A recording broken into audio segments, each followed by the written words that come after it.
Le président Félix Tshisekedi a décidé lundi de suspendre l'installation des sénateurs élus vendredi en raison d'accusations de corruption en République démocratique du Congo, promettant des poursuites pour débusquer les élus corrompus.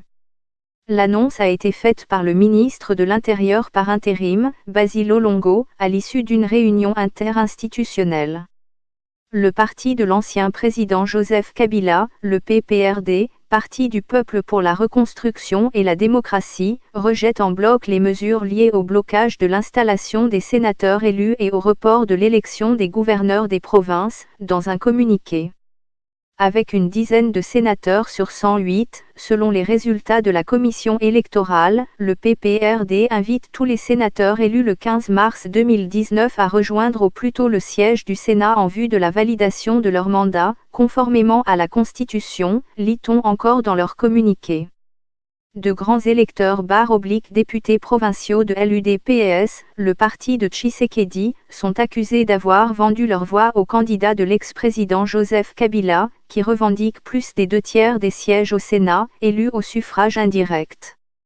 Le camp de Kabila revendique la victoire au sénatorial en RDC et colère de l'UDPS après la razzia de Kabila au Sénat. Nouvelle configuration du pouvoir en RDC. Le président de la République a aussi demandé au parquet de mener des enquêtes pour débusquer les élus trempés dans la corruption, les sénateurs et députés provinciaux, les corrupteurs et les corrompus, et qu'ils soient sévèrement sanctionnés.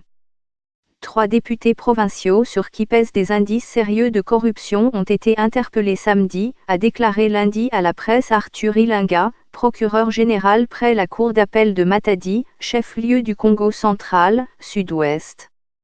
Tshisekedi a décidé de suspendre l'installation des sénateurs élus vendredi dans 24 des 26 provinces et de renvoyer samedi l'élection des gouverneurs prévue le 26 mars.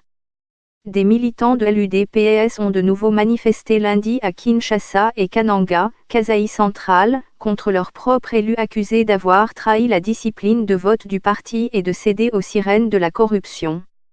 L'UDPS n'a par exemple obtenu aucun sénateur à Kinshasa où elle dispose pourtant de 12 élus à l'Assemblée provinciale. Des mesures ont été prises depuis vendredi et la dénonciation d'une pratique courante par la base de l'UDPS.